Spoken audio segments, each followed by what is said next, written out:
Good morning, everybody.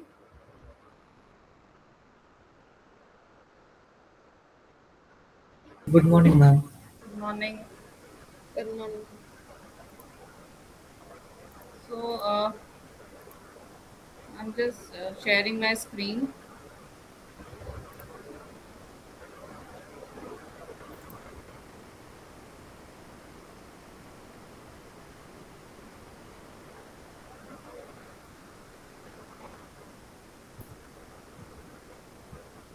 So, we were doing yesterday practical questions. So, we are done session number one and session number two and session number three. Right. Today, we are doing session number four, that is Huffman coding algorithm. So, Huffman coding is a greedy algorithm that is used to compress the data. Data can be sequence of characters, and each character can occur multiple times in a data called as frequency of that character. Basically, compression is a technique to reduce the size of the data. So Huffman coding compress data by 70 to 80%. Huffman algorithms checks the frequency of each data, represent those data in the form of Huffman tree, and build an optimal solution to represent each character as a binary string. So Huffman coding is also known as variable length coding. So you are given these questions, right? So apply Huffman algorithm to construct an optimal binary prefix code for the letters and its frequencies in the following table, right? So for that question, we had to construct the Huffman code for each one of them. So let us go to our file.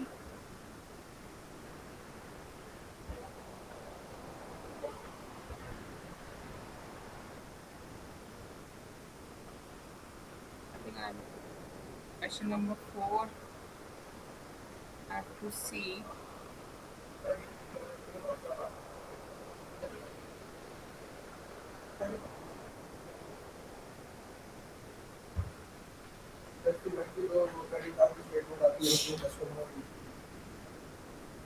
Just hold on for a second.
Sorry,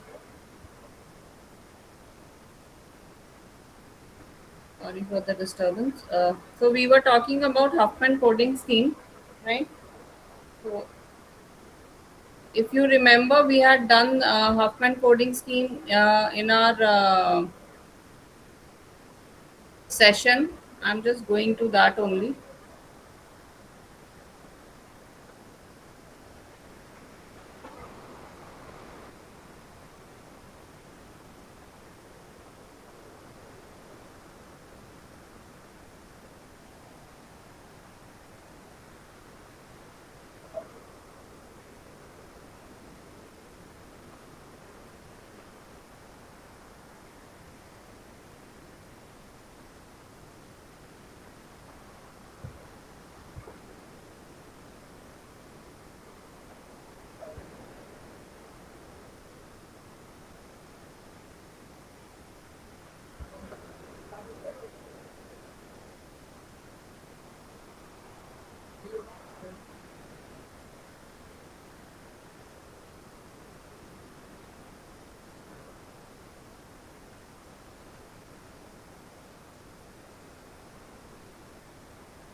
So for Huffman coding scheme, I'm just going to the book map, which is there.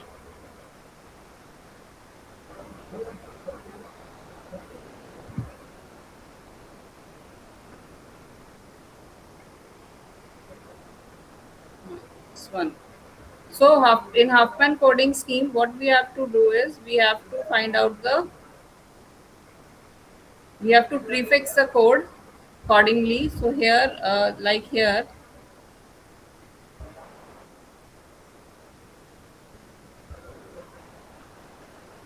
you have these frequencies of letters. A is equal to 70, B is equal to 2.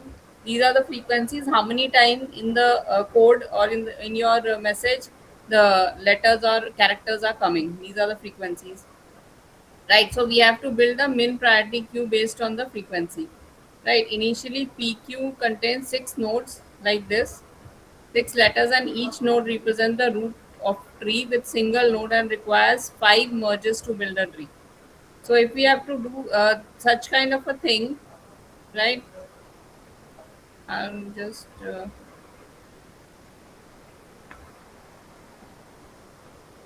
so in our question we have, if we see here, we have A 10 times, B 7, I 15, M 8, S 10, X 5, and Z 2. Suppose if we copy this,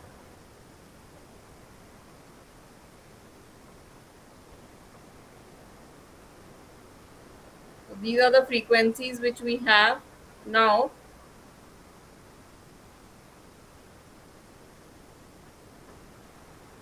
So this way they are saying you have to put the minimum queue. That means you have to arrange your letters according from ascending order from minimum to maximum. So we also arrange our queue accordingly.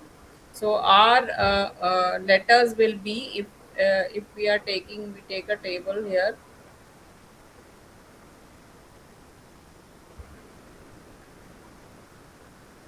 right? Here,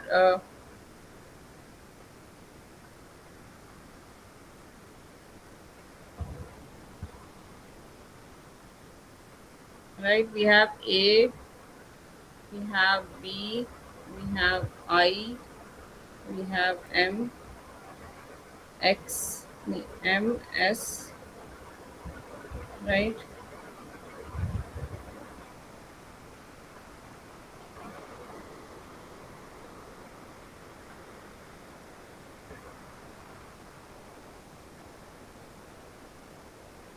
We have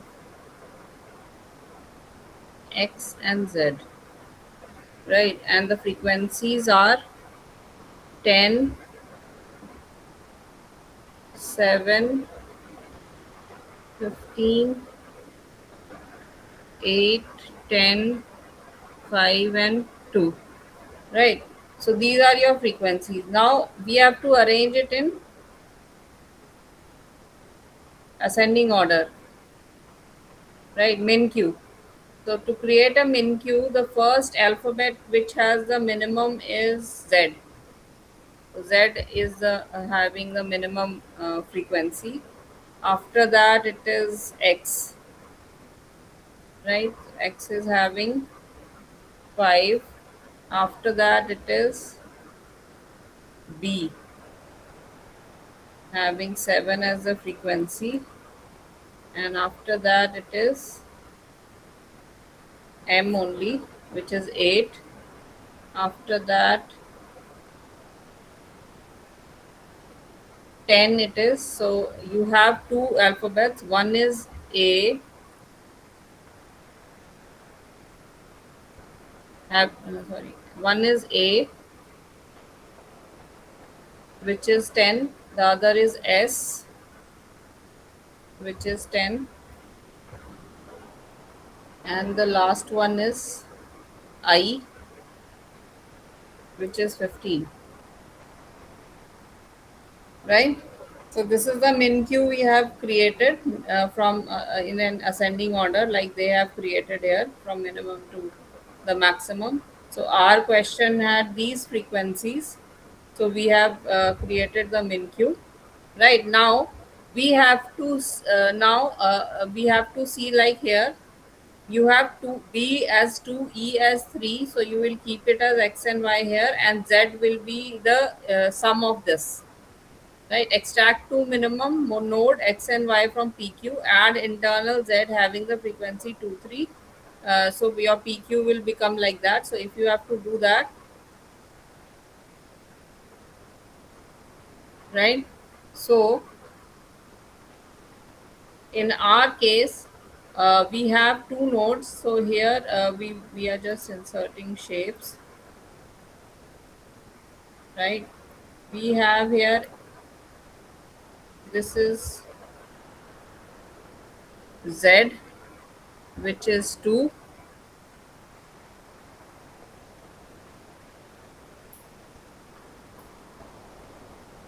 right? And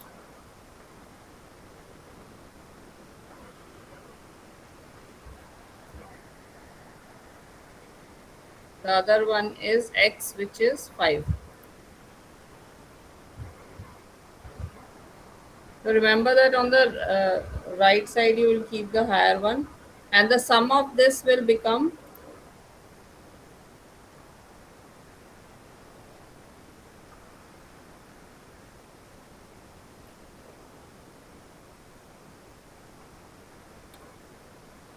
7, right?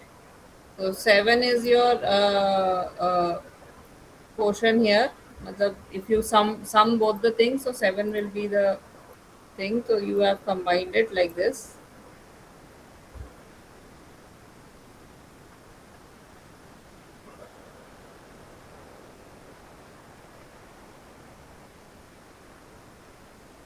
right? So these are the two things you have created. Now after that, again you will see, now the next these two are covered. Now you are left with these values. Now you are left with these values when these two are covered. From this, if you see this z5, sorry, c5, now you have z5.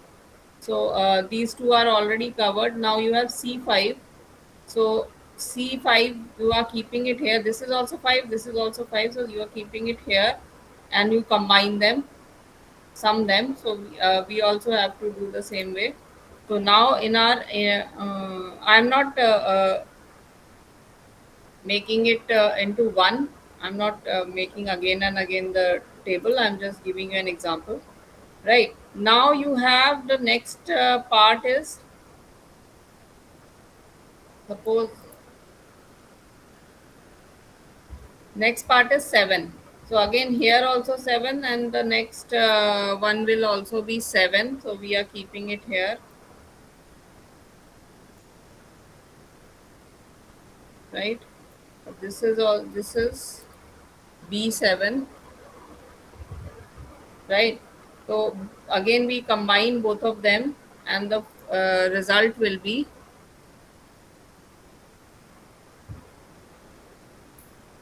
7 plus 7 is 14 here, right? Again we can put the lines here for connecting, right?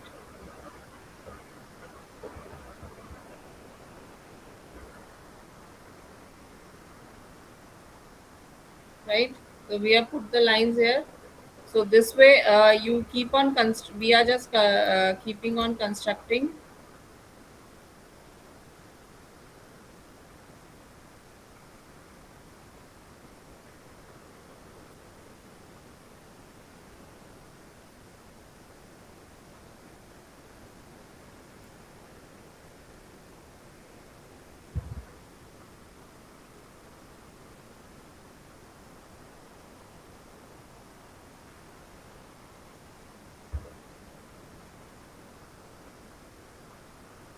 Right, so this has been constructed.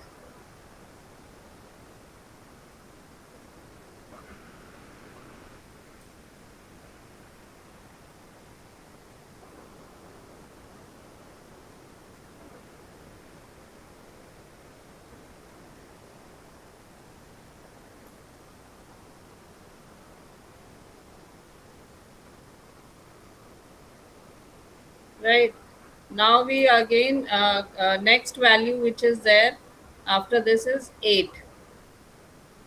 So 8 is if you see it is smaller than this 14, right? So the smaller value comes to the right to the left, right?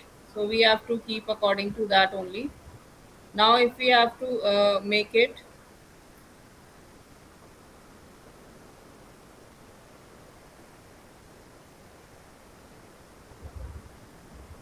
I'm keeping it here only.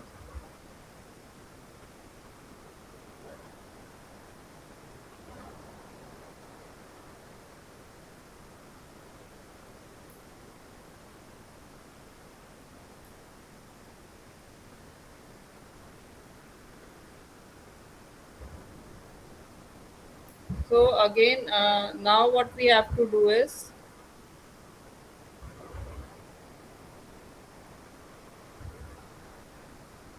we have to keep again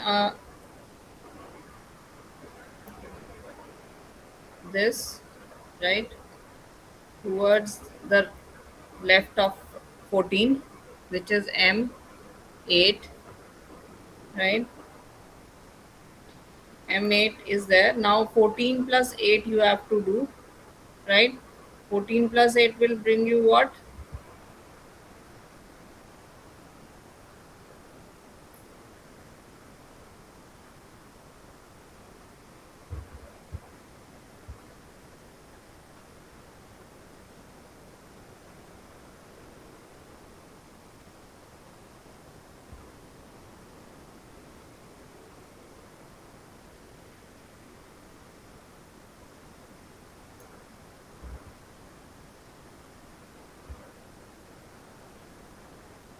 So 14 plus 8,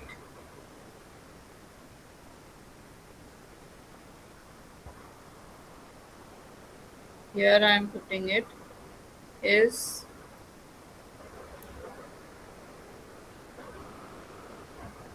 22,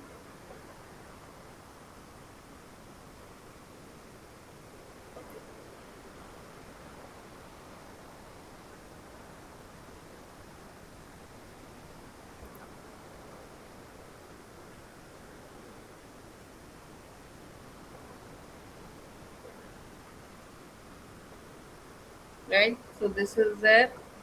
Then after that, the next letter which is there is 10. So again, it is less than 22. Again, we will put it on the right side or left side of that,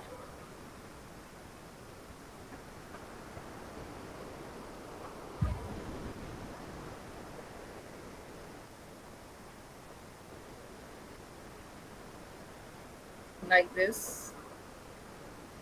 And this is A10,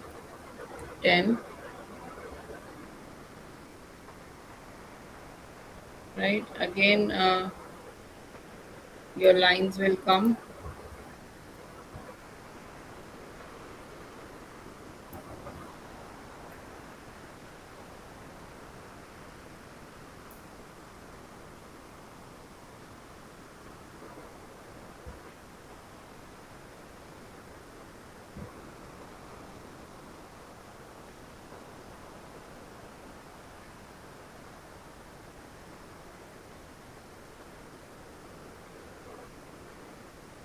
Thirty-two. Right, next one is again 10. Again, it will be on the left side, right?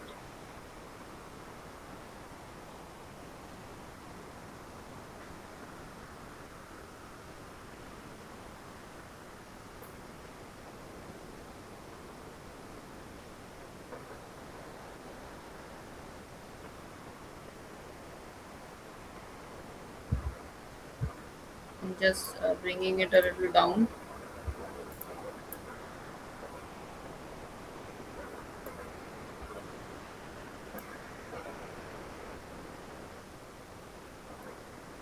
Right, now we have the next one again,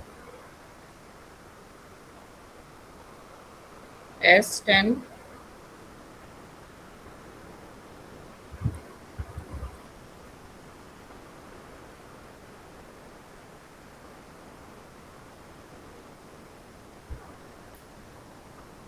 Again, we will put lines here.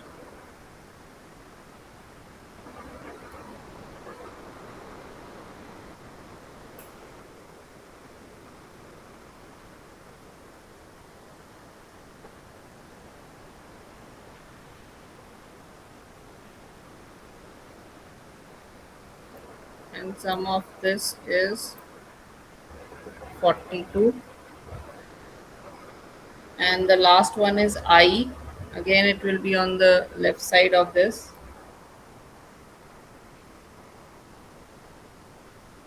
which is 15. Again, the sum of that we will take out.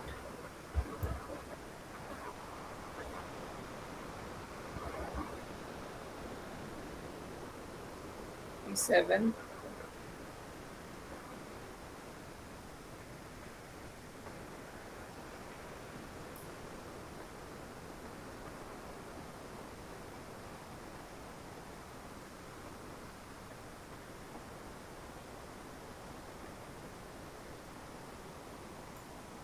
Right? So this is there. This is your full table which is made. Now, according to your book, so you have made this full table now, right? Like this. After you make the full table, what you have to do is, right? Now you have to put your zeros and ones here. How you have to put the zeros? Zeros will be put on the left side, one will be put on the right side, like that. So in our case, if we put zeros here, right? So we are just inserting a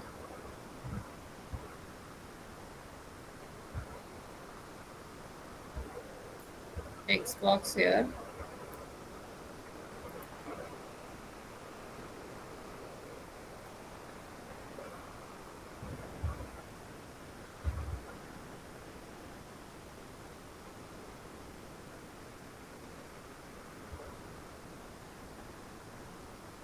right? I'm just removing the line, outer line. So if you have this kind of a thing, right? So zeros here and one on the right side, like that.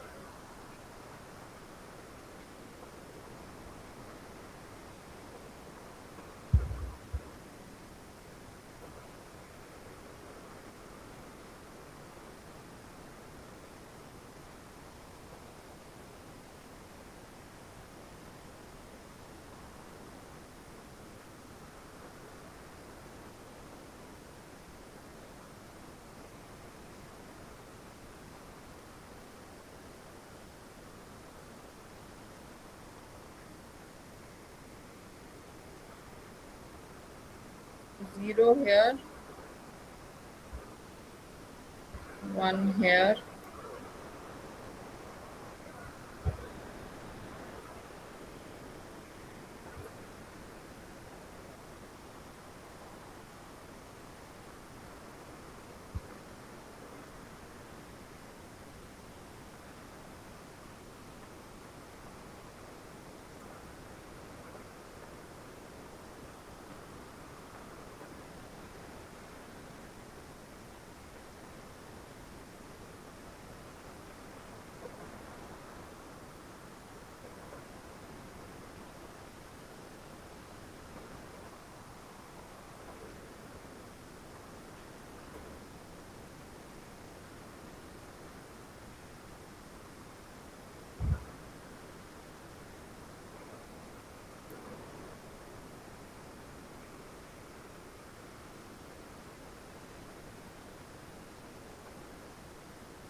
So on the right side you will put 1, on the left side of the that you will put 0. Now according to this, now your how your this frequency thing will rise is like this, like this. So we'll write the character, frequency, and the code, right? So now our table,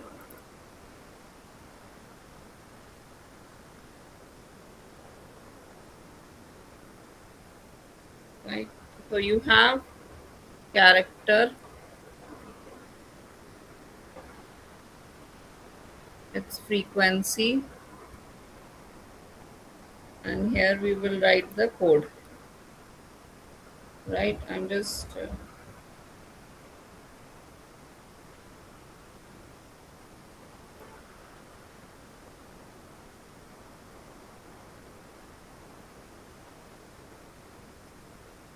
so the characters we have, suppose we write according to our A B I M, A B I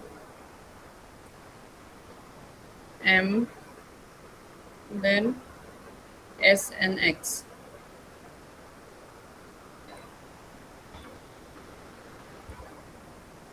So these are our characters. The frequency of A is 10 and S is 10.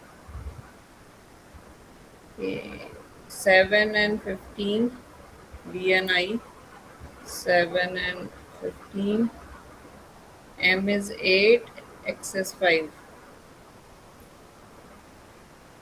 These are the frequencies. Now to write the code, how do we read the code? Suppose we have to find the code for A. So where is A? You will search. Here it is. A is here. So your code will be 110, right? Here like this. 1, 1 and 0. You come to A. So your code for A is 110. Not now where is B? B is here, right? Here it is. So to write the code for B, it is 11111, right? 1, 2, 3, 4, 5 ones, right? So that is the code for B. And then I, if we have to find the code for I, it is 0 only. If you see here, I is 0. So here we'll put 0. And then M, M here it is. So the code is 1110. 1110. So the code for this is M is this, S is this. So it is 10. 10. From the root. The root now is your this. This is your root. From the root you have to read your letters. After S is X. Where is X? It is here.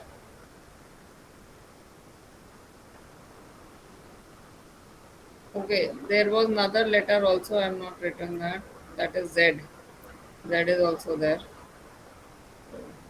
First we write X. X is 1111 0 1. 1 2 3 4 4 ones and 0 1.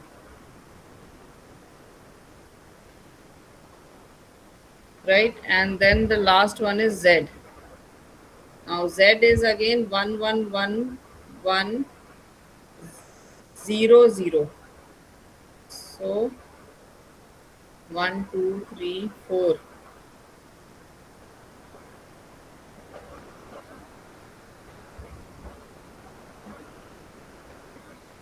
There are actually 4 ones in X also.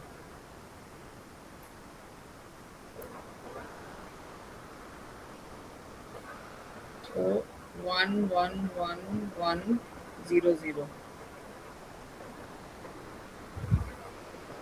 These are your codes for the characters. Now if you have to calculate the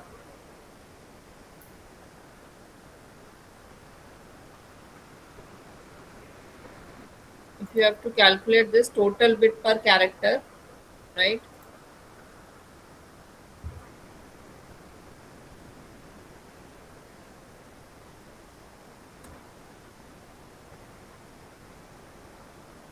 You have to calculate this total bit per character. So what will you do?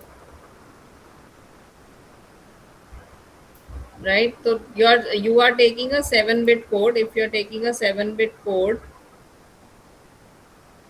okay, not a 7-bit code. The number of bits will be defined here. How many bits are there? So here in our case, A is taking 3-bit. You see there 110 is 3 bits. So it is 3 multiplied by 10, the frequency of the character, right, which is equal to 30. Then the next is this, it is taking 4 bits, right, which is 4 into 7 is the frequency. Total is 28. Then 15, 1 bit. 0 means only 1 bit is there. 1 into 15, which is equal to 15 only. And then this is 1, 2, 3, 4 bits. So 4 into 8, which is equal to 32. And then is 2 bits. 2 into 10, which is equal to 20. And then is uh, 6 bits. 6 into 5, which is equal to 30. And again 6 bits into 2, which is equal to 12. So this is the thing, and you can calculate 30 plus 28 plus 15 plus 32 plus 20 plus 30 plus 12 is the total number of bits which you will transfer, total bits, right? This is how you calculate the bits. If you had done it not like this and you had transferred the whole bits, if you have transferred the whole 7-bit code for A, for B, if it had been a 7-bit code, normal 7-bit code, so 7 into 10 will be 70, so it will be much higher code. Now you have a shorter code. That is what they said. So these are the steps you have to follow. What they are asking you in the this apply Huffman algorithm, construct an optimal binary prefix code for letters and its frequencies in the following table. Show the complete steps. This is how you have to show. Can you understand, everybody? Implement Huffman coding algorithm and run on the problem instance of question 1. So now you have to implement it, right? So to implement it, if we see here,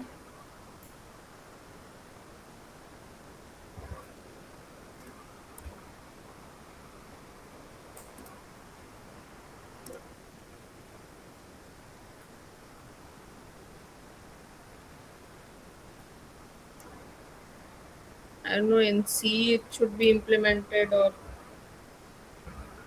Python. So implementing Huffman coding in C involves building a Huffman tree using frequency table of characters and a min heap priority queue to efficiently extract the two lowest nodes. So what they have done is they have taken a structure min heap node. So they are creating a structure for that data unsigned frequency structure min heap left node and right node, right, like that. So structure min heap unsigned size unsigned capacity struct min heap array. So they have created an array also. Now struct min heap node new node data's unsigned frequency. Okay, they are allocating a memory also here.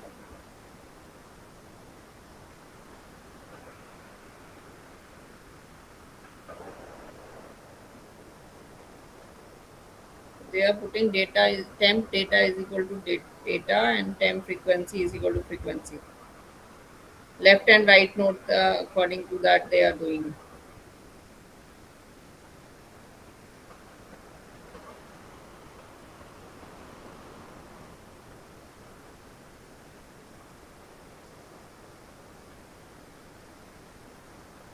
not created the code here.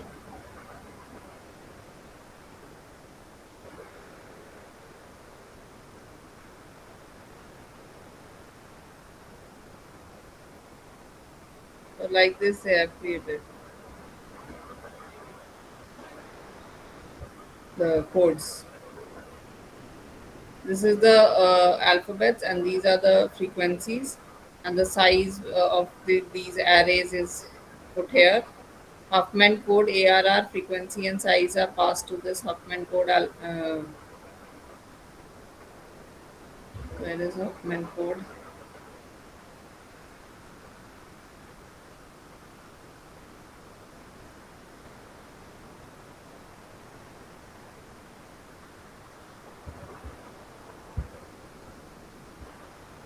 Here. Here it is passed. Char data frequency and size is passed here. Struct min heap node root. Build min heap tree data frequency and size. So they are building a tree here.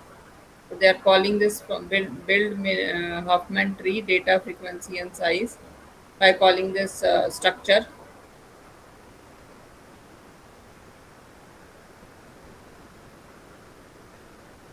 And this is what they are calling here. They are creating this structure here.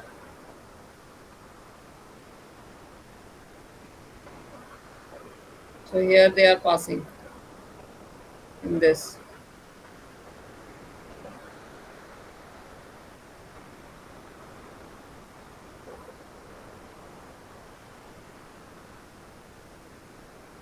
And do we have a Python implementation? Let us see.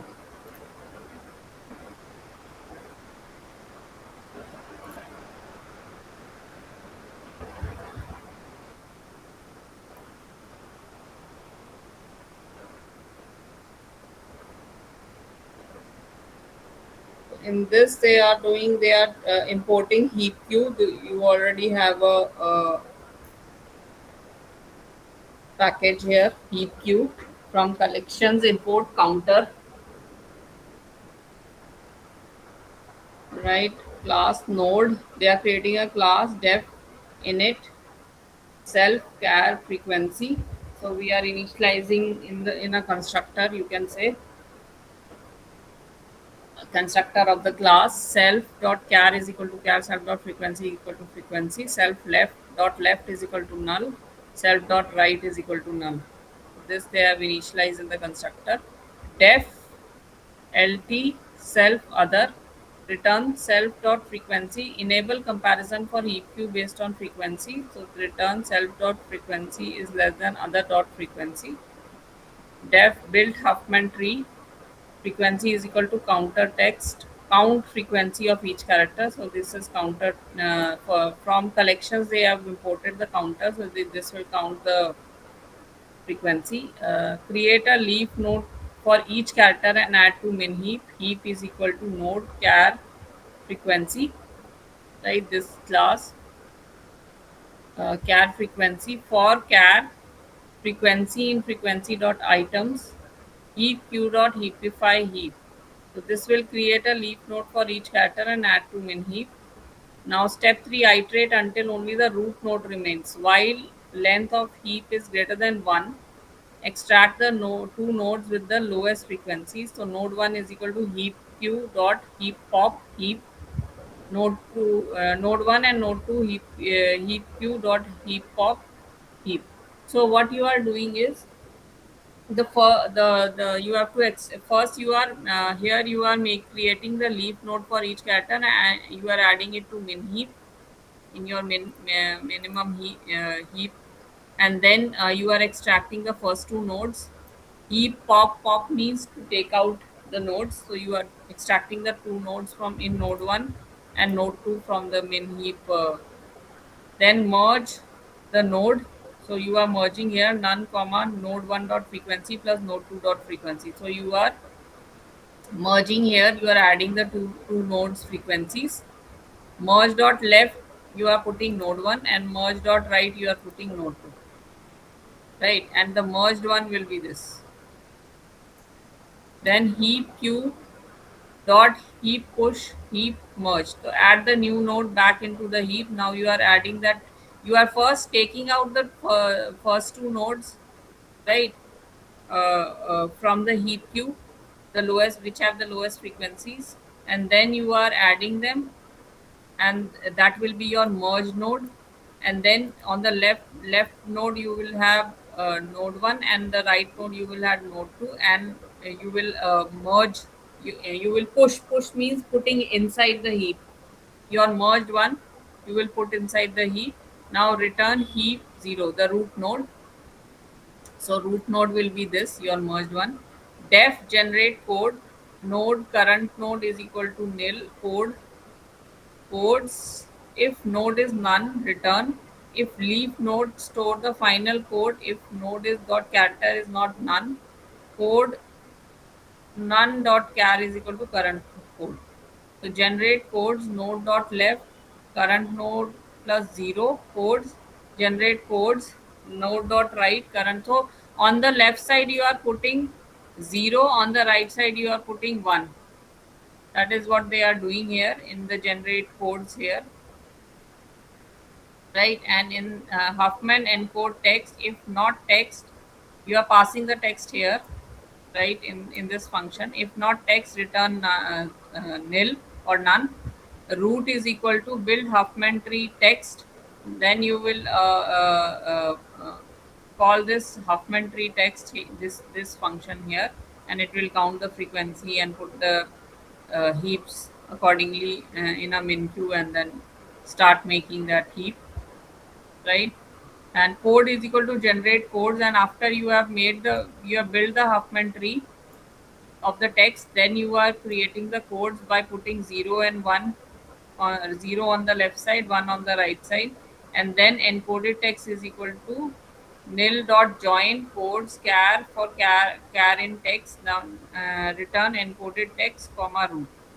So you are returning from here encoded text comma root. Now def Huffman decode encoded text comma root. If not encoded text or root is none, return nil. Decoded text is equal to nil. Current node is equal to root for bit in encoded text. If bit is equal to 0, current node is equal to current node dot left. Else current node is equal to current node dot right. If your bit is 0, your current node will be on the left. If your bit is 1, the current node will be on the right.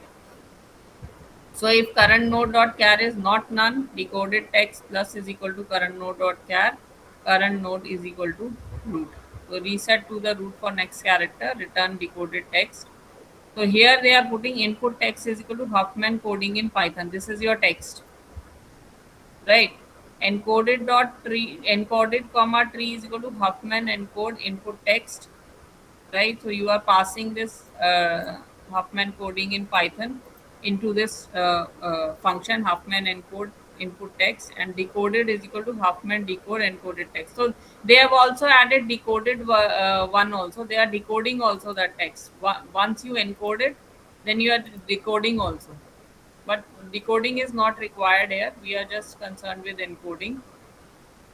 So here they are putting print the input text and the encoded and the decoded values what they have seen, right? So in Geeks of Geeks also they have given the same code. Like here they have given like this: the frequencies are given, the characters and frequencies are given, and then they are creating this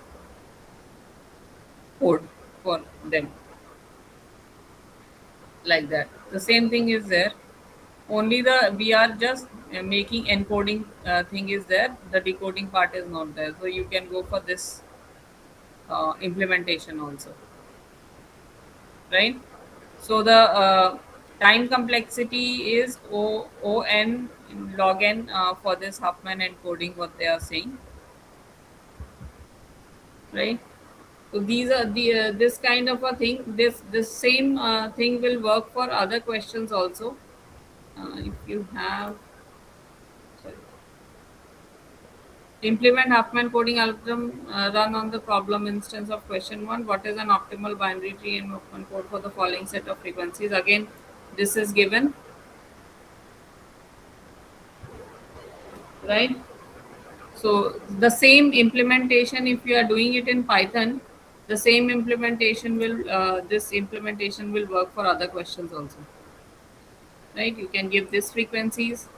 A file contains colons and digits in this. Use the Huffman coding algorithm construct an optimal binary tree code. So for this also it will work,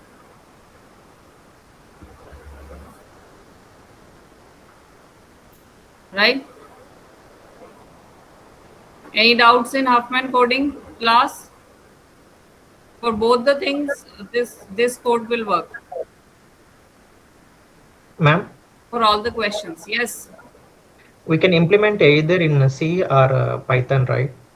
you can implement in C++ also. Okay, ma'am. In a Any, practical any exam, programming any programming language you are conversant with, you can implement it. okay, ma'am. In practical exam also same thing is apply, ma'am. Yeah, Okay, ma'am. Thank you. only in the practical. In your theory, no implementation will be asked. Only algorithm will be asked. The steps on how to solve that problem through algorithm. Okay, ma'am. In theory, only algorithm will be asked. In practical, it is implementation, Okay, ma'am. Thank you. right? So this is Huffman coding. Now, if we go for session number 5, it is divide and conquer technique, right? So in divide and conquer, there are number of sorting algorithms, searching binary search is there, quick sort, merge sort, all these algorithms are there. So in divide and conquer approach, the original problem is divided into 2 or more sub problems recursively till it is small enough to be solved easily. So each sub problem is some fraction of the original problem. Next, the solutions of the sub problems are combined together to generate the solution of the original problem. So here, implement a recursive binary search algorithm on your system to search for a number 100 in the following array of integers. Show the process step. So this they are talking about. So you have to implement a recursive binary search algorithm, right?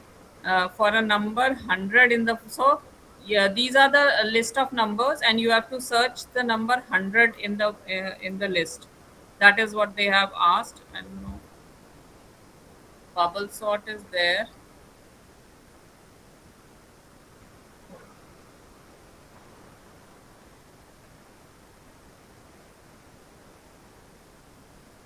So binary search actually we are done in our theory also, if we see, but if we want to implement it,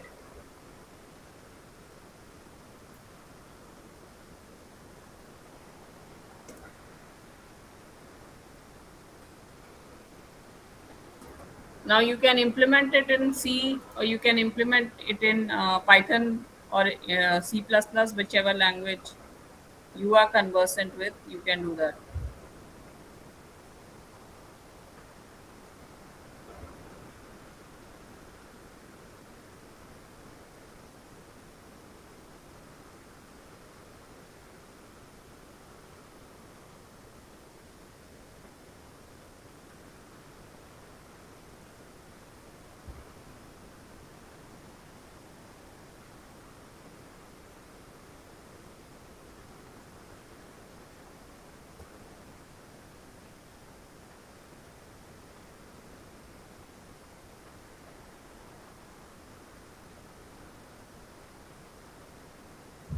So they have implemented here binary search algorithm. So simple, you know that in a binary search algorithm, what they are doing is we have to divide the because binary search is a divide and conquer approach. So we have to divide the list into sub parts, and then we keep on searching for the value wherever it is. So like here, because we are talking about the recursive implementation of that algorithm, so here first we go here to the main int ARR. This is the list of items you are having, and here you are taking the size of the list, all of the array, size of the array. Int target is equal to 23. Your target means the value you want to search in this list. This is there. Int result is equal to binary search ARR. So you're passing this array you are passing a 0, then 0 is the starting index, and n minus 1 is your last index item of the array, n minus 1. Your size of the array is n, so last index will, starting from 0, the last index will be n minus 1. That means low index and the higher index, and the target means the value you want to search. So you are passing it to the binary search function, and the function is here. So the your array is passed here, the low is passed here 0, high is passed here n minus 1, and the target value 23 is passed here. Now if low is greater than high, if your this low is greater than high, then you are returning -1. If the search space is exhausted, that means there is no value to be searched, or there is the low is greater than high, then return -1. Otherwise, if low is not high, greater than high, calculate the middle index to avoid potential overflow. So int mid is equal to low plus high minus low divided by 2. So this is how they are calculating the middle index. Mid is equal to low plus high minus low divided by 2. So you will get mid index here. Case 1, target is at the middle. So if you will search, first you will find out the middle index. After finding the middle index, now you will say whether your target is your array index mid, the value at array index mid is equal to the target. So if we see here, r is 0, and what is the size? 1 2 3 6 7 8 9 10 items are there. So r mid will be 0 plus 10 minus 0, that means 0 plus 10, right, divided by 2. So 10 by 2 is 5. So at the fifth index, 0 1 2 3 4 5, 23 is at mid index only, fifth index. So mid is your 5 here. So ARR 5 means the fifth index value is 23, is equal to the target value is also 23, which we have to search, right? If it is equal, right, return the mid, that is your index where your item is found, right? Case 2 is target is smaller, search the left half of the so if target your 23 is less than ARR mid, that means the suppose 23 was not here. I'm just giving you an example. It was less than this. Ma'am, your screen is not visible. My screen is not visible. No, ma'am. I'm just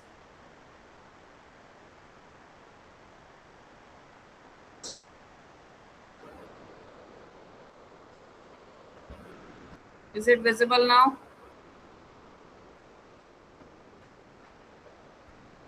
Yes, Is it- ma'am. So we were talking about first in a binary search. What is the first thing you have to do? If your array is not in a sorted thing, so binary search algorithm, first your array should be sorted. Can you understand that? In a binary search algorithm, recursive or whatever, normal binary search or recursive binary search, your array, whatever values in the array are given, should be in a sorted order, ascending order, lowest to highest. Can you understand? So this array is already sorted, right? This array is already sorted. First it should be sorted. Then once you have the array, sorted array, the size of the array and the target element, you have to the binary search function where you are passing the array, the lower index, the higher index n minus 1, and the target to this function. You have passed this value to this function. The array is passed here, the low index, the high index, and the target is passed here. Now first you will check whether your low is greater than high. That means your all the items are exhausted. So you will return -1. If that is not so, that is low is not higher than or greater than high, so you will first check first find out what is your middle index, right? That means you have to divide your array. So you will first find out the middle index. To find out the middle index, the formula is mid is equal to low plus high minus low divided by 2. So low is 0, high is 10, minus 0 divided by 2. So low 0 plus 10 minus 0 is 10 only. So 0 plus 10 is 10, divided by 2 will be 5. So your mid in 1, 2, 3, 4, 5. This is your mid index, right? So once you have found the mid index, now you will first target is that you will first see that your middle index is equal to your target value you are searching. So if ARR mid is equal to target, ARR mid means the value at the middle index 23 is equal to the target. The target is also 23, which you are searching. So you will return the mid. So you will return that mid in at index 5. Your value is right.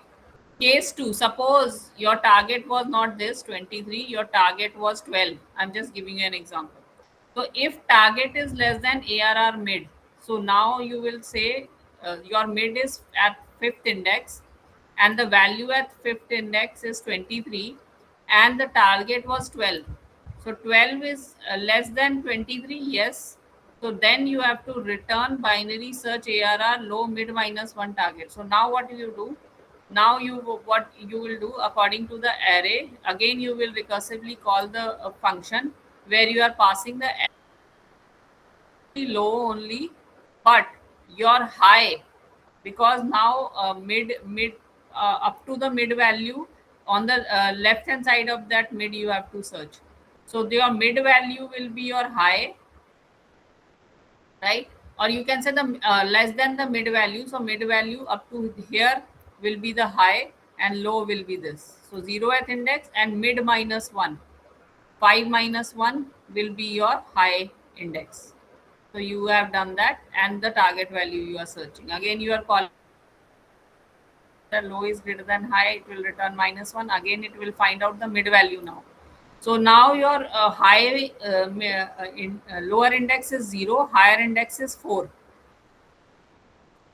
Right, mid was 5, 5 minus 1 is 4. So 0 to 4 you have to search on the left side of the mid value.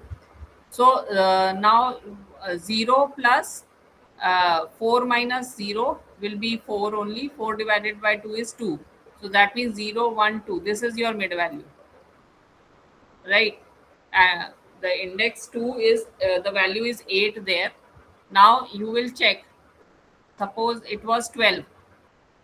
It was 12, which you need to find out. So now if it is first you will check whether mid is equal to 8 is equal to 12. No. So it will go to the second one. If target is less than the mid, this is also not there.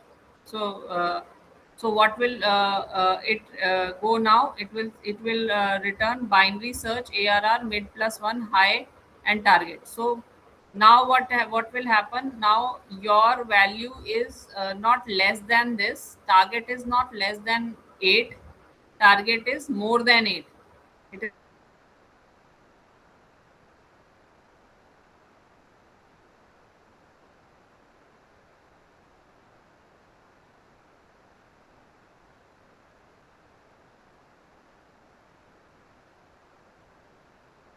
function. You are passing now your mid plus 1. Your mid is 2. So mid plus 1 3 is your low and high will be this 4 only. High will be 4 only and low will be this mid plus 1.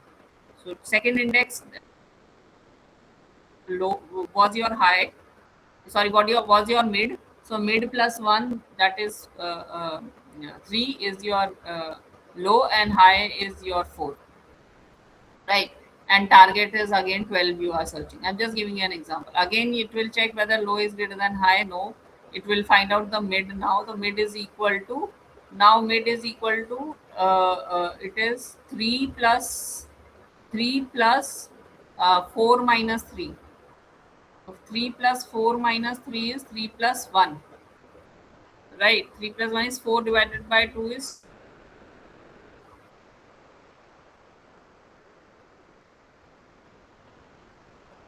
No.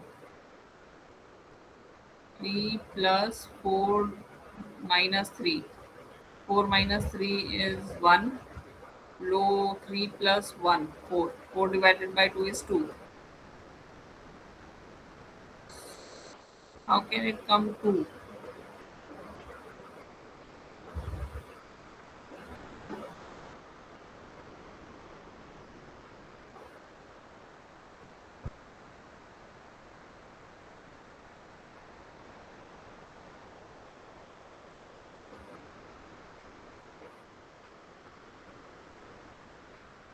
Should indicate to index number either this or this.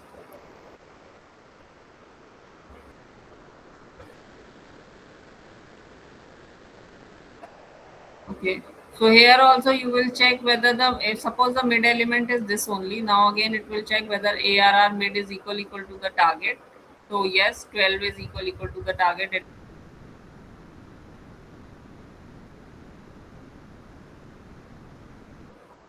Right.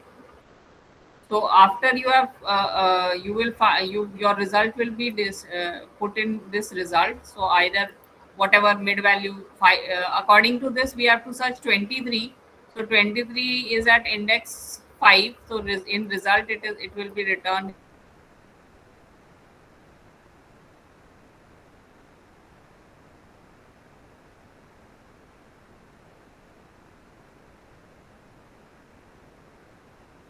found at index, and you will print element not found in the array. Like that. So if the element is not found in the array, then it will return -1 because you have searched all the elements.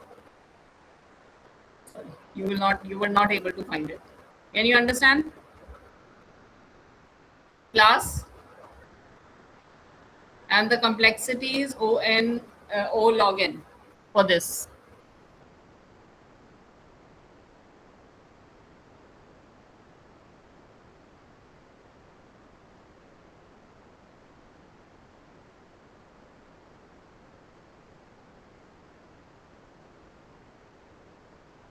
For binary search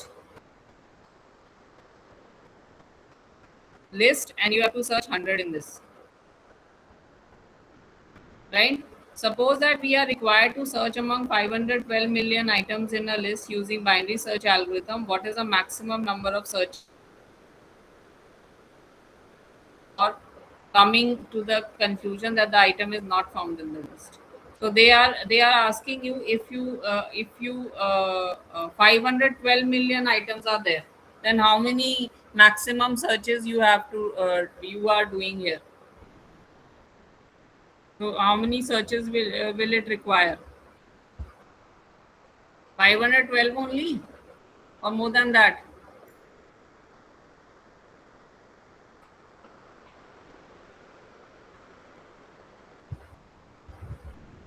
So maximum searches is log 2n. The maximum number of searches required to find an item or 12 item using a binary search algorithm is 29. So that is how they are put log 2 512. Log 2n it is the complexity. So n is 512 million. So 512 million, we calculate the complexity is log 2n. So we are putting the value 512 million here. So simplify using power of 2. So 2 to the power 9 is 512, right? So they have just found out that it is 2 to the power 29. 512 this. 2 to the power 20 is this. So 2 to the power 10 is 1024. So 2 to the power 3, then 2 to the power 10 to the power 2 is equal to 10 to the power 6.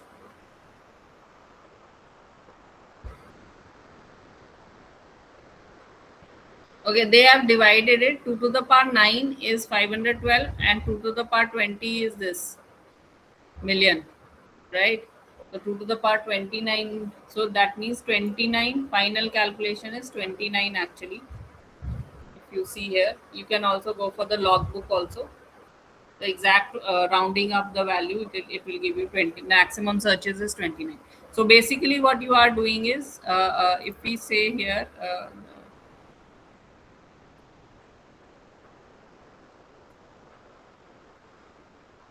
was it?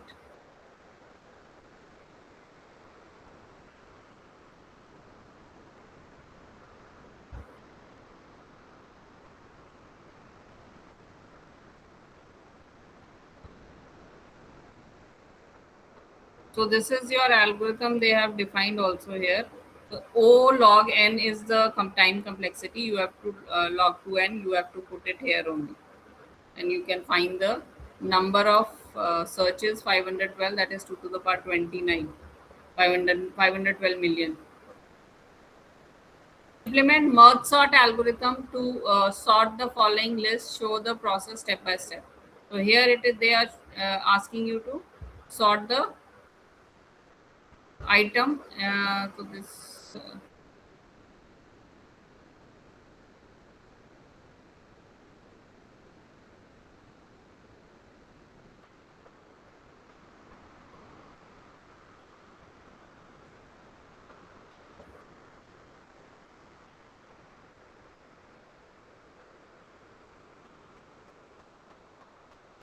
I had in my format I had given you yesterday, and I had that code also. I put that also in this.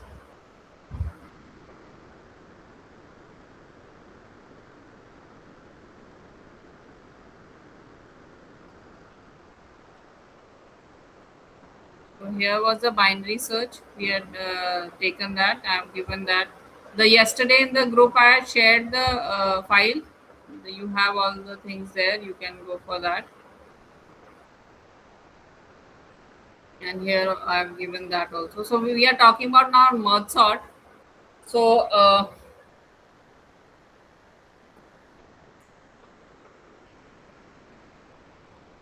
merge sort algorithm is a popular sorting algorithm known for its efficiency and stability. It follows the divide and conquer approach. It works by recursively dividing the input array in two halves, recursively sorting the two halves, and finally merging them back together to obtain the sorted array. So here a step-by-step explanation of how merge sort works is array recursively into two halves until it can no more be divided. Conquer is each subarray is sorted individually using the merge sort algorithm, and merge is sorted as subarrays are merged back together in sorted order. The process continues until all elements from both subarrays have been merged. So your list is this, right? Using merge sort, how do you do that? Let's look at the working of the example. First, we have to divide it. So 38, 27, 43, 10 is divided into first, taking out the mid, and you are dividing to the left and right, right? So you have divided like this.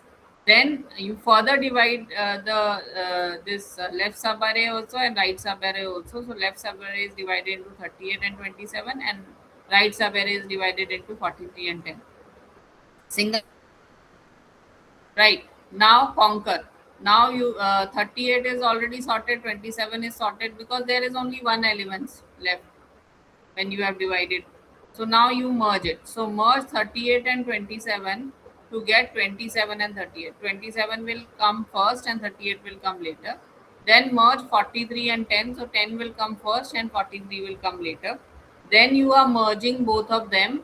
So now you will put 10 here, right? And then 27 will be there. The final sorted list will be like this. So therefore, the sorted list will be like this. So if you have to do it with Python, so it is def. This is a def is for function. Merge is the function which they have taken. So suppose if we go for, so this is there. So this is your array 38, 27, 43, 10, and merge sort function we are calling, where we are passing the array, the index 0, and the length of the array, the number of items 1, 2, 3, 4, minus 1, n minus 1 it will be 0 to n minus 1. So 0, 1, 2, 3. And so n minus 1 will be the array. So this is passed right to the function here. So array, the left is 0 and mid and right. Okay. It was merge or it was what? Merge sort. So we are passing it to merge sort actually.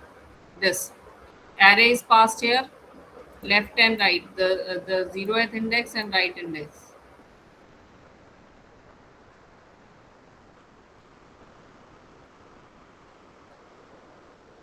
So we are passing it here in the merge sort, right? If left is less than right, right?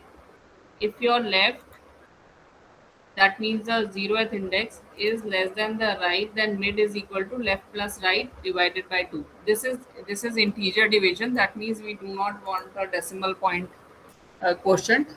So left plus right, 0 plus 3, right? So you, because here you are passing length of the array minus 1, so 0 plus 3 divided by 2.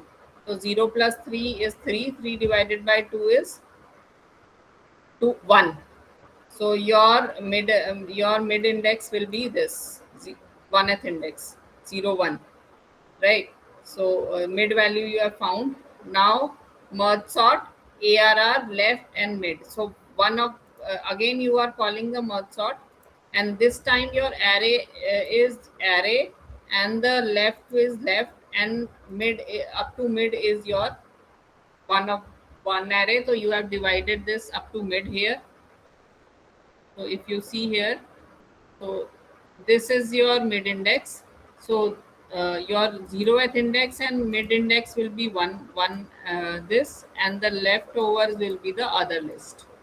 That is how you are dividing. So the first one will be up to mid, and the second merge sort again you are calling will be ARR mid plus 1 and right. Right, so second array will be mid plus 1 and right, and then it is calling after you have divided it into 2. So this will be called again and again. You are finding the left and right again. You in this also you will find the midpoint, right, and divide it, and you will get the single elements like this, like these. You will get the single elements when you further divide it, and when you are called, this is recursively you are calling merge sort. So this will be again calling, and it will be taking the single elements again. This will also be called again, and it will also find the single elements in this. So once you have found the single elements, then because your left is not left is not less than the right, so now you are left with single elements. So now you will go to merge. So in merge, you are passing the array left, mid, and right. All the three you are passing, right? So now after that, it is passed here. N1 is equal to mid minus left plus 1, and N2 is equal to right minus mid. Right. So here you are finding N1 and N2, and create temp arrays. L is equal to 0 into N1 and R is equal to 0 into N2. That means the two arrays out here, the two arrays, left array and the right array. The size of the arrays are N1 and N2. So mid minus left plus 1 and right minus mid. These are the two arrays, and you are creating temporary arrays left and right. Copy data to temp arrays left and right. So for I in range N1, L1 Li is equal to ARR left plus I. So you are putting the left items in this.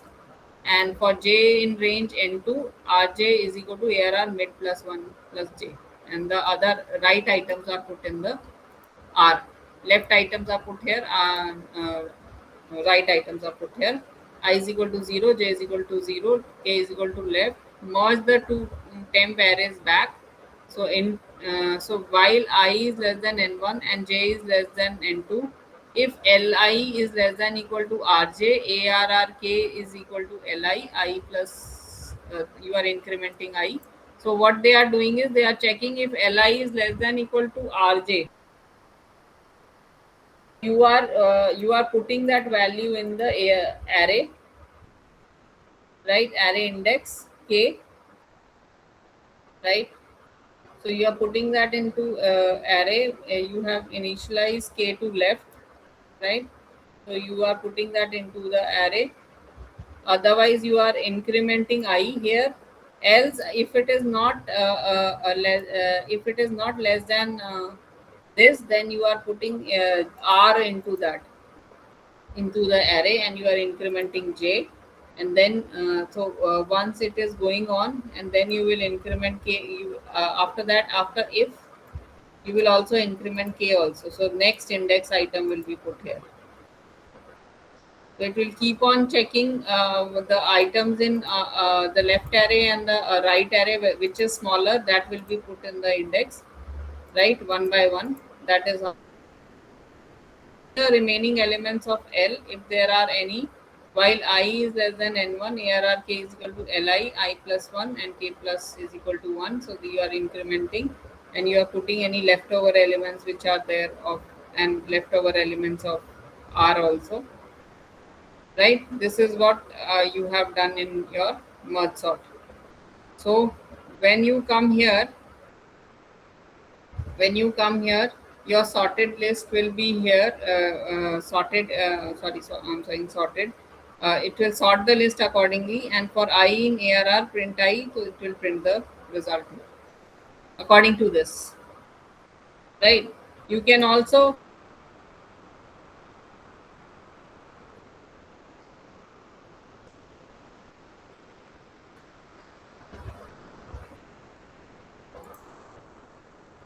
the C implementation is like this.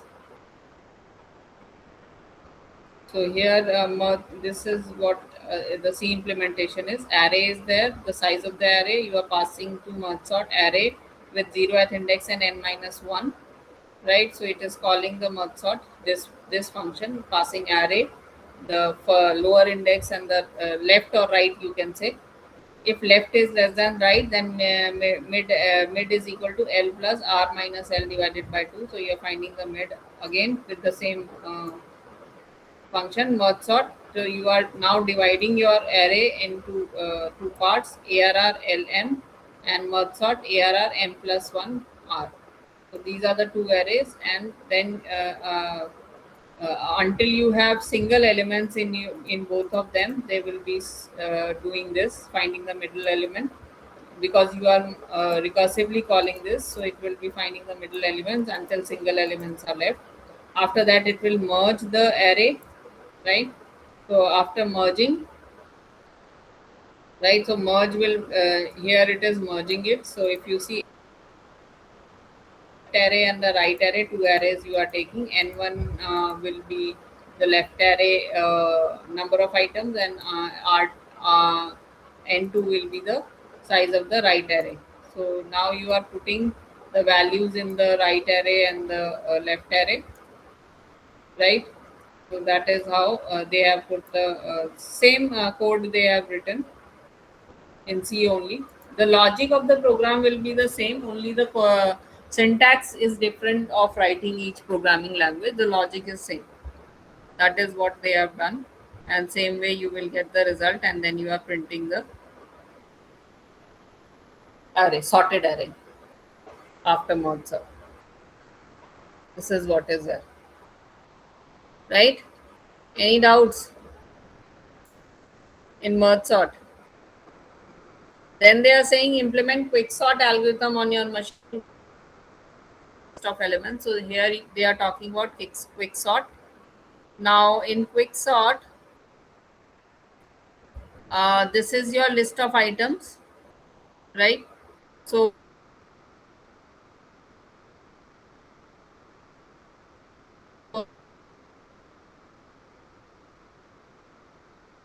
algorithm in quicksort, what we do, we select a pivot element. So generally the last element we take as a pivot element from the array, and partition the other elements into subarrays according to whether they are less than or greater than the pivot. Now suppose the last element here is 15. Now taking pivot the last element 15, according to that 15 we will see whether 12 is less than or 12 is greater than the pivot element. So 12 is less than, so it will remain at the left side. If and 20 is greater, so it will come to the right side of 15. So this way we will divide the array. The sub arrays are then sorted recursively, right? For example, we use here suppose here these are the array and the last element is the pivot element 15. Right, now we arrange the list such that all elements less than 15 are to its left and all elements greater than 15 are to its right. So if you see here, 15 is here. So 12, 8, 10, 6 are on the left side, and 20, 22, 16, 25, 18 are to the right side. The higher one are to the right and lower one comes to the left. So the 15 is now in its final sorted position. So 15 is now sorted. It is sorted in the final position. Now left subarray elements are less than 15 and right subarray elements are greater than 15. So 15 is sorted. Now sort the left subarray. So left subarray elements are these. Now again in the left subarray, the pivot element, the last element we will say 6 is the pivot element. Now again we will sort it according to that. Again we will say the elements which are greater than 6 will be coming towards right, and less than 6 will come towards the left. So now if we see 6 and 12, 12 will come here, 6, 10, 10 will come here. So 6 will come here, 8, 10, 12, like that. The list is arranged, right? The remaining elements 8, 10, 12 are also sorted relatively to, so again they are again sorted again.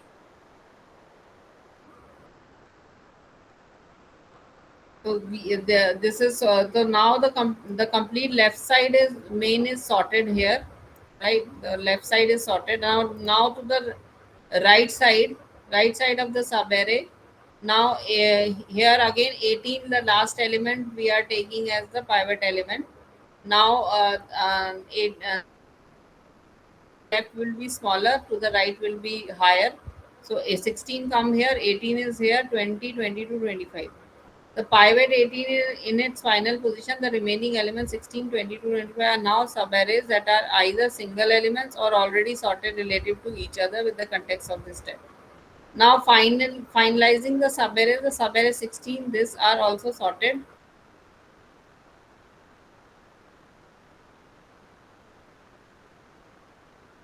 Now the final sorted list is like this. This is how your quick sort works, finding the pivot element. So here if you see so here are again in Python we have taken it. So here again array is this, the length of the array is n, and we are calling quick sort. ARR we are passing the lower index 0, the higher index n minus 1 we have passed. So this is quick sort. So we have passed the low and high. If low is less than high, then pi is equal to partition ARR low high. So we are partitioning to according to pi is the partition return index of pivot. So p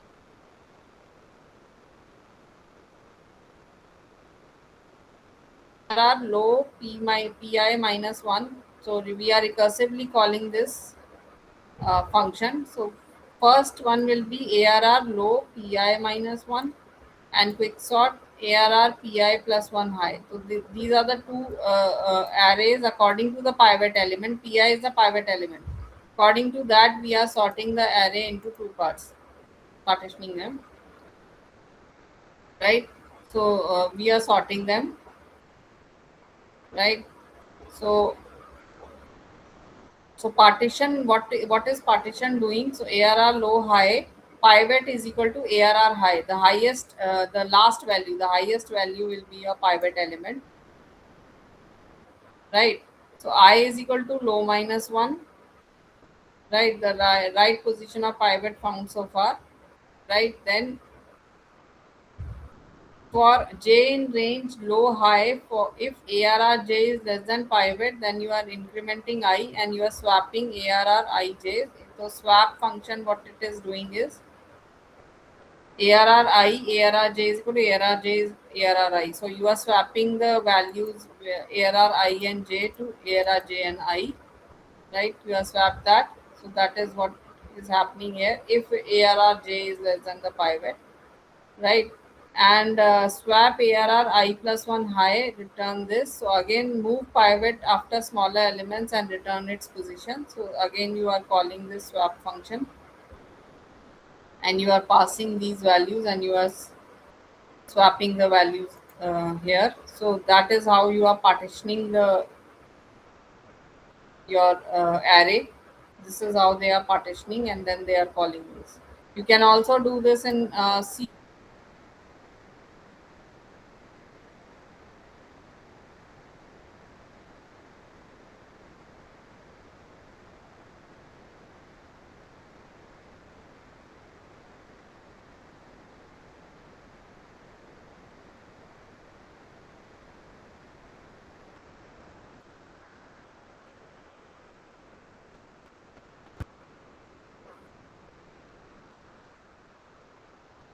So this is in C. Again, they have used a swap function with pointers because reference call by reference you have to use. So here it is partition. Here is quick sort. So same kind of thing they have used.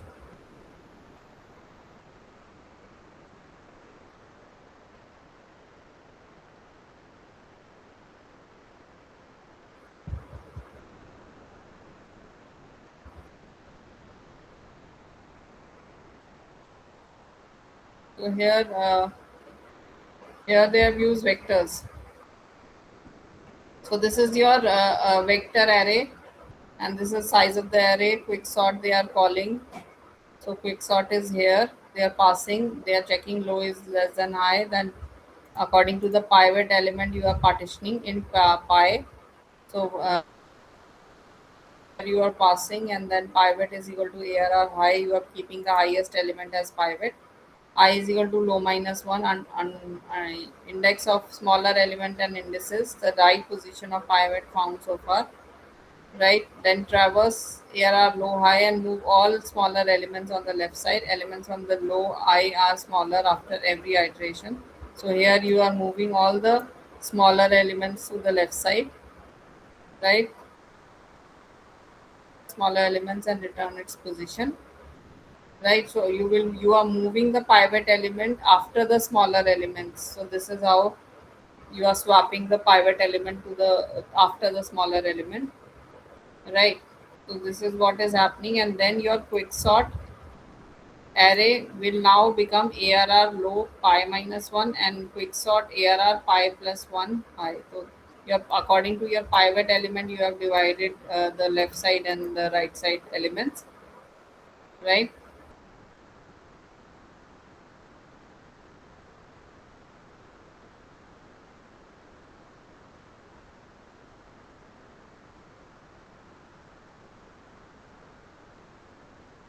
But you are again partitioning. So you partition after single elements are left. After the single elements, your sorted list will be written. So here you are then printing the sorted list. This is how they have done it. So you can do it either in C. This is in C++, sorry. You can do either in C, like here, or you can do it in C++ or Java or Python, whatever language you are conversant with.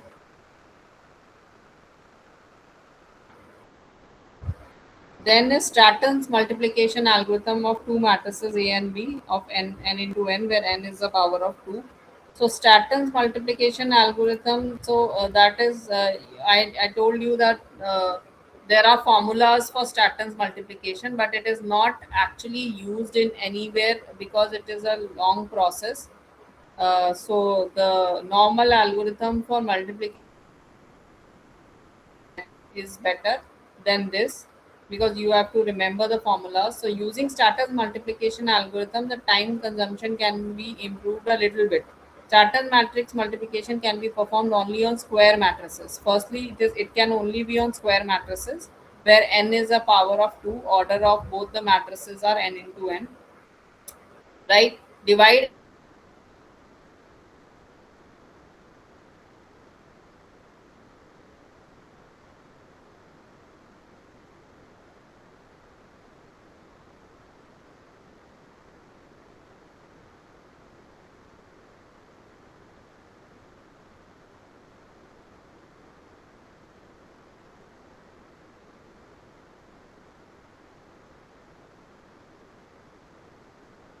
by 2 matrices, and this is a formula you have to find out M1, M2, M3, M4, M5, M6, M7, and the formula is A plus C into FH. So this value A plus C, right, multiplied by E plus F, E and F of Y. So these formulas will give you the these M1 to M7, and then I, J, K, L you have to find. I is M1, M2 plus M3. These values which you have found, these formulas you have to calculate. So Statton's algorithm is O n log n. So according to your, if we go for Statton's multiplication algorithm, Statons will not be asked to you, but we are just going whether you have a Staton multiplication algorithm in C or whatever. So according to these formulas, we have to work. So again, the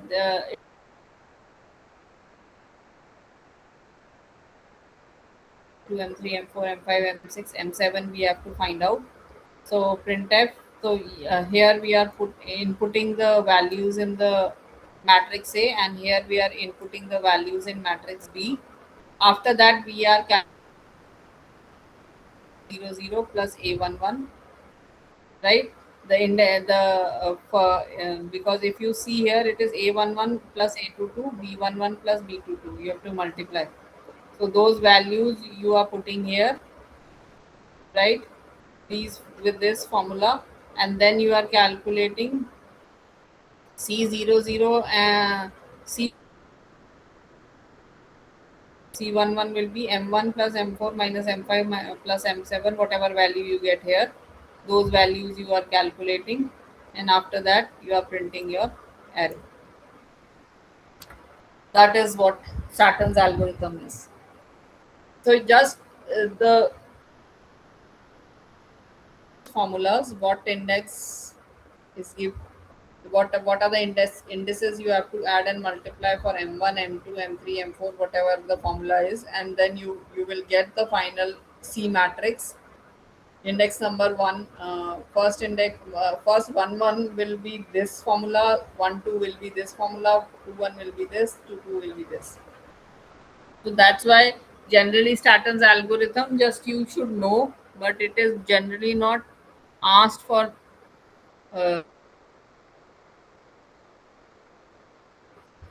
algorithm. Any doubts in this?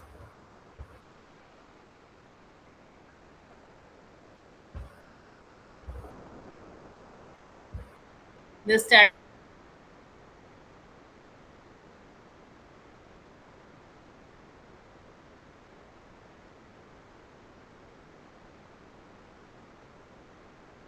class, any doubts in this? No, ma'am. Fine. Then the next part is single source shortest path algorithm. So first one is Dijkstra. So Dijkstra's algorithm solves the single source shortest path, but we have not done this in graph.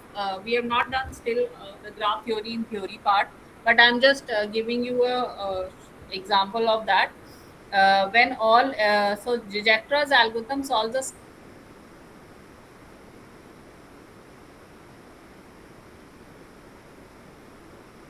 the algorithm, whatever graph you have, that will have the weight of those edges will be non-negative, right? It is very similar to Prim's algorithm, and always choose a path that are optimal right now, but not for global.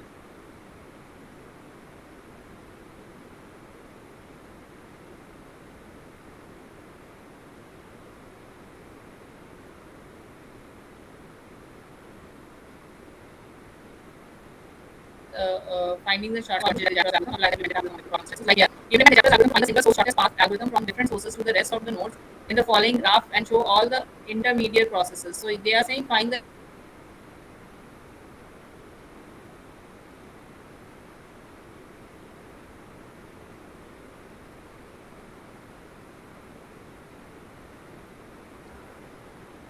now if you this is the only A to G, this is the shortest path only, and A to F, this is the shortest path only.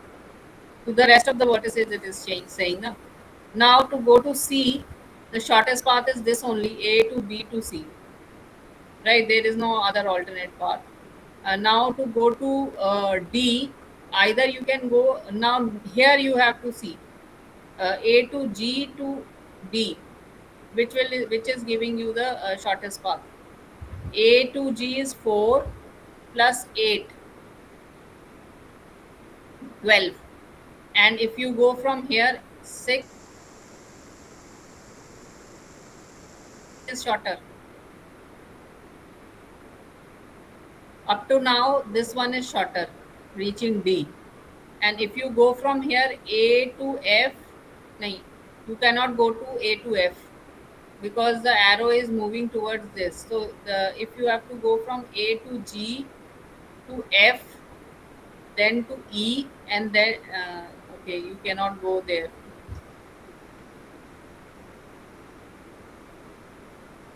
The best one, the shortest one is this one, A to B to C to D. It will take 10, and here it is taking 12.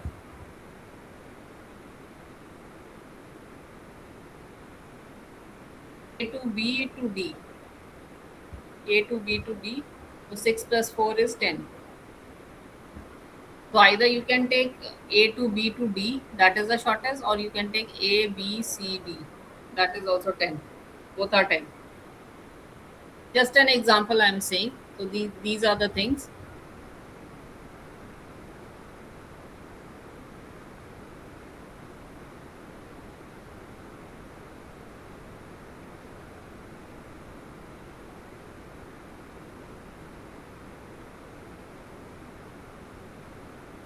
F, like that you can go.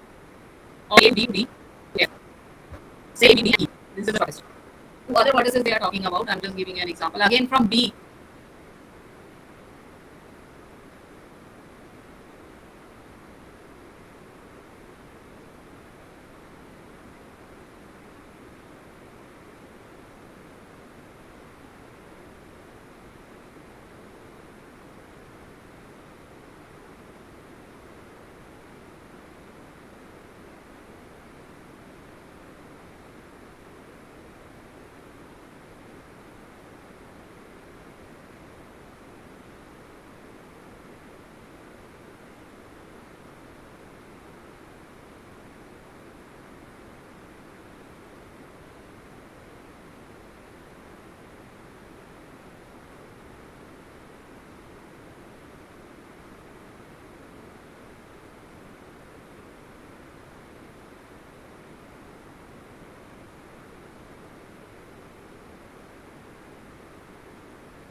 My thing was off right now. Yes, ma'am. We were not able to hear you for about half an hour. For how much time? For like 30 minutes, ma'am. Oh. So I was what I was telling you, Dijactras. No, ma'am. Which what? Ma'am, Which algorithm I was telling you that time? we're looking at that graph, ma'am. The That's what I'm saying. Dijactras algorithm we were talking about, right? yes, ma'am. So this Not this one, ma'am. Before yeah. this, This was the one we were talking the about, right? smallest path. No, ma'am. Before Yes. this, there was one more smallest. Yes. So we were talking about this algorithm. So this algorithm we were talking about that we have to start from A, right? That is the source vertex, and the other vertices we will be keeping in our distance vertex as infinity, right? And we have to also keep a previous vertex index also, previous vertex also of that particular vertices, which is the previous one. So from A to, if you see here, from A to B and A to C, two paths are there. So we will update B as 2, 0 plus 2 is 2, and B to C as 1. So C here we are saying 2 and 1 we have to update like that. They have written it wrongly. B is here, C is here. So B should be 2 and C should be 1 here, and all others are still infinity. So this will update, and B's predecessor or previous node is A, vertex is A, and C is also A, right? After that, we'll go to C because it has the minimum distance 1. So we will go to C and see what are the nodes which are there. The others which we have visited, we are not going to them. So C to D and C to F. So C to D is 1 plus 7 because C is 1 plus 7, and F is 1 plus 6. So we will update that. 1 plus 6 will become, F will become 7, and D will become 1 plus 7, 8.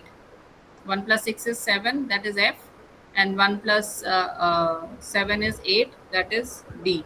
So we'll update that. All others still remain infinity, and the previous node of D is C and F is C. So we have put that. Then we will go to B. The next smaller value is for vertex B. So that is 2. So we will go for that. So from B we have E and we have D. There are two vertices. So B to E, you have 2 plus 2 plus 3. 2 plus 3 is 5. So E will become 5 here, and D is 2 plus 8. 2 plus 4 is 6. So earlier your D was 8. Now we are getting a smaller distance, 6 for D. So 2 plus 6. So we are putting 6 here, updating it, right? The previous one, previous node of D now becomes B. So we will update that, right? So now your things will be like this. Now again, the next smaller distance is this, which is E. Smaller distance of this is E. So if we select E, so E to D only the distance is there, others we have visited. So E to D, if we select E to D, so it will become 5 plus 5. E is 5 plus 5 is the E to D. So if that will be 10, and already if you see D is 6, so 10 is larger. So we will not select this node, this line, because it is larger than that. So we will not select that line. Our things will remain as it is. Now the next node, which is a smaller, which is a smaller one, is this D. So we will select D, having 6. So from D to F and D to G, if we see D to F and D to G, if we see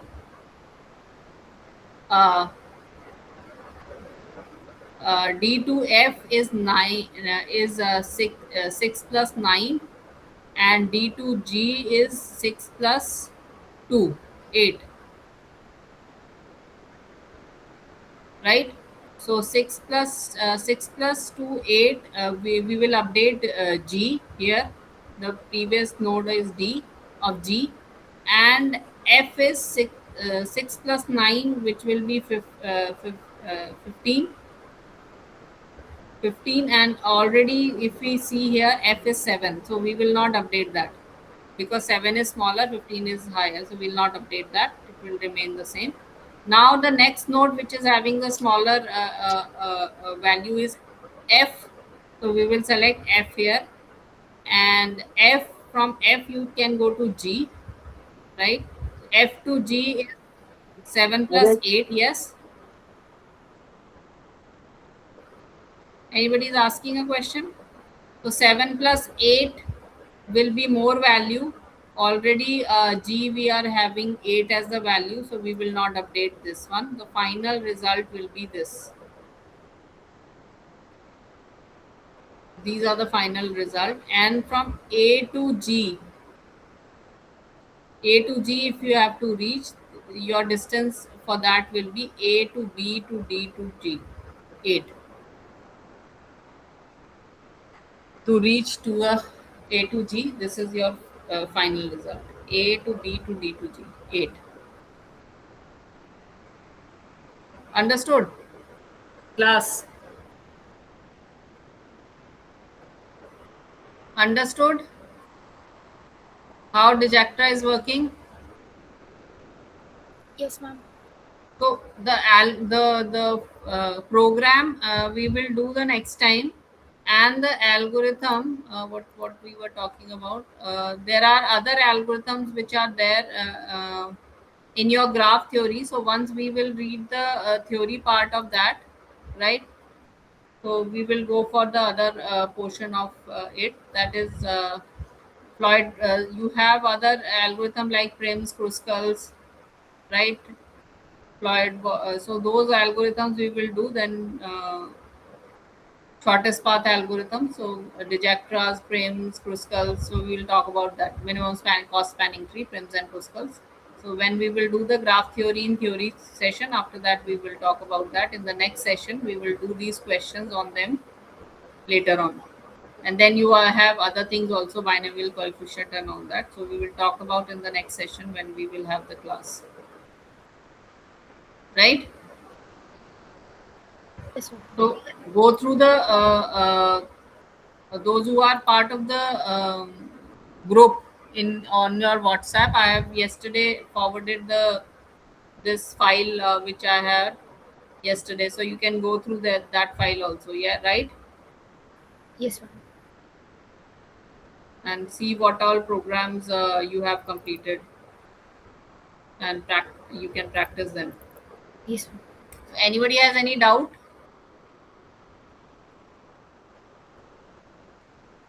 Regarding whatever we had done, you can use any programming language of your choice. Yes. In session 6, how many questions you have to answer, ma'am, for implementation? In session 6. Yes, ma'am.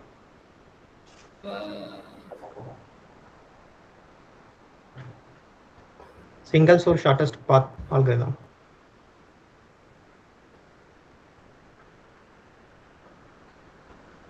Only one, anyone you can do. Okay. In session 5 also, ma'am? For any one, for Dijatra, any one question you can do. Right. Okay. Now in session number 7, you have Prims and Kruskal. So one for Prim, one for Kruskal. That's all. Right. Okay. In session 5, ma'am? Session 5 you have to do because merge sort, quick sort, there are different algorithms, right? Okay. Similar models is there, you have to do only one thing. Yeah. Okay, ma'am. Where there are multiple questions on one topic, there okay. you have to do one only. Like in session number 5, you have binary search, quick sort, merge sort, this, that. So then you have to do different, no? Okay, ma'am. Right? Okay. So any other question? Should we end the class? Then we will meet next Saturday. Your class will be there. Sure, ma'am. Ma'am, Everybody has put their attendance. Please put your attendance, name and enrollment number in the chat box. Ma'am? Yes. I have a doubt regarding the lab records. In guidelines, they're saying lab record should be submitted to the counselor who is conducting. Who said? In guidelines, ma'am. Actually, your is LMS portal, na? Yes, ma'am. You are not meeting the counselor. Okay. Personally. Can you understand that? Okay. So you have to even the ODL mode student, they also have to submit the lab records, not personally. They will submit it with their assignment only. Okay, ma'am. I thought we have to mail you that like that. No. Okay. No mailing is allowed. You only have to do your assignment, the lab assignments you have, right? There are two questions, NCSL 216. So first you will do your section 1, the 2 questions of assignment, then in a Word file. In lab assignments you are allowed to do a soft copy of the lab assignment. For the theory assignment, it is handwritten. Okay. For the lab assignment, because you have to give the code and the screenshot of the input output, you are allowed that you can give a soft copy, that is in a Word file. First you will write the code for the question, the input output screen you will screenshot you will give. After that, the lab records of the question of the lab records of the lab manual, So question answer of code of that, screenshot of that, code of that, screenshot of that. That's what you have to do. Then section 2 Okay, ma'am. in Ma'am, one now, file only. In one file only. okay, ma'am. Now One I did not one submit the PDF. lab record. Yeah. I submitted the lab assignments. So now the scores will be deducted 40 marks, ma'am, for this semester. Probably not. They may give you because you are first semester. Probably they will give you. I can't say that. Okay, ma'am. Thank you, ma'am. Yeah.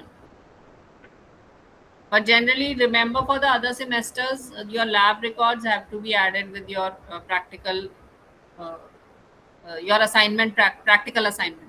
With your Okay, ma'am. practical assignment, only in one file it has to be submitted, right? Yes, ma'am.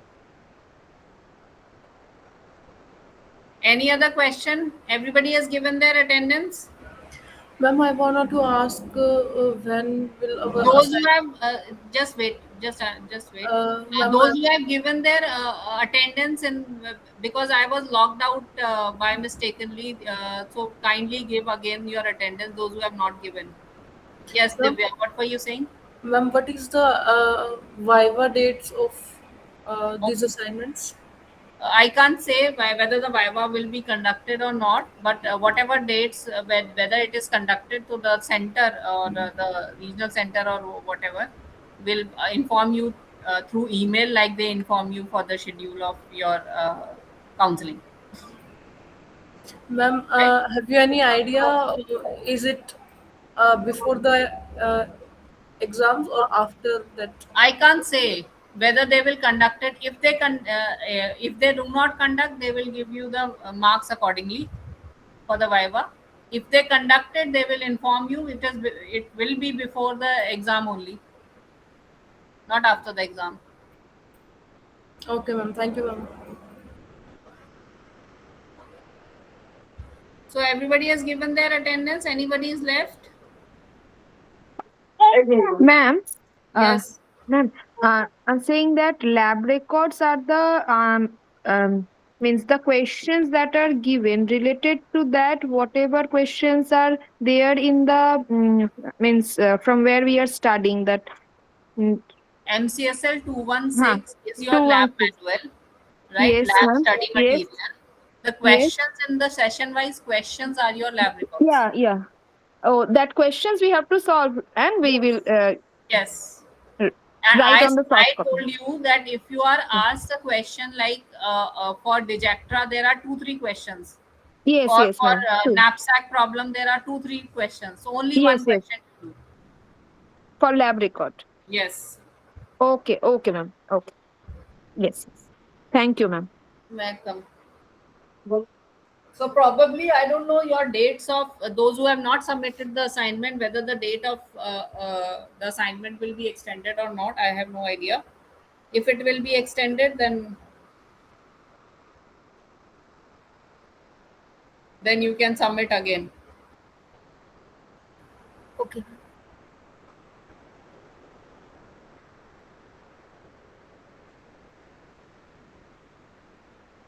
Only 14 students have given their attendance. I I told you na I was logged out. Those who have given at the starting of the session their attendance, kindly again give the attendance.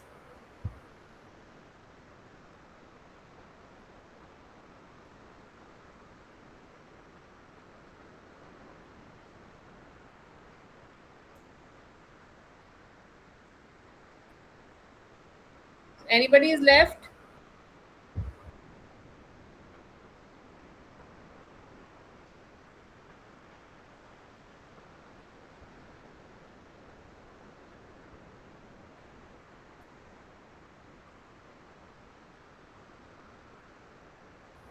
Do you want me to collect and send it to you, ma'am? What? The name of people who attended? No, I have taken the attendance. Those who have written it here, no problem.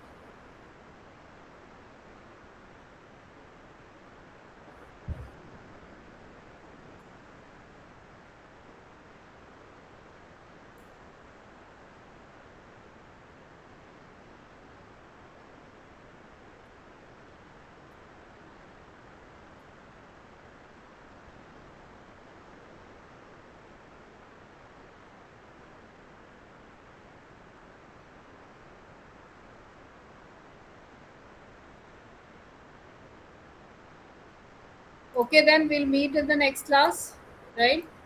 Sure, ma'am. Yes, ma'am. And that is next Saturday, and we'll discuss the next part of our sessions which are there, right? Yes, ma'am. Okay, take care. Bye. Thank you, ma'am. Welcome.